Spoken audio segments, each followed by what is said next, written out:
I received these markers free to try, but I'm so excited about them.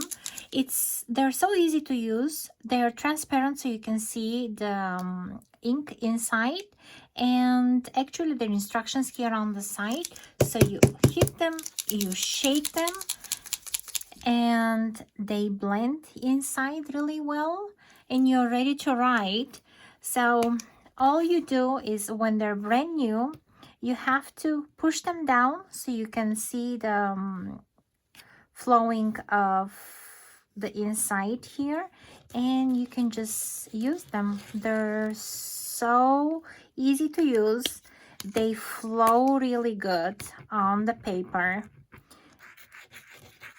And look at these vibrant colors. Let's try a green as well.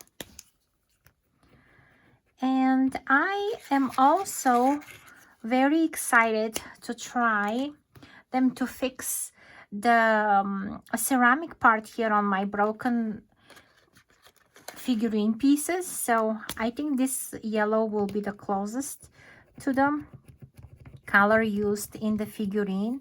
So I can just go and color the broken part, and the tip is just big enough to go into the details here and the broken parts.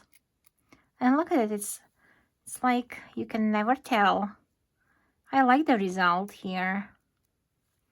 And I will color the bottom as well,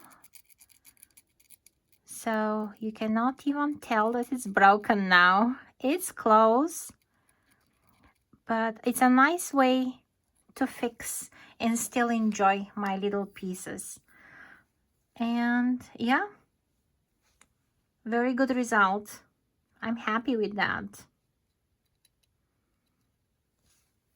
And so easy to use, no brushes, no nothing to get dirty. That's a very user-friendly.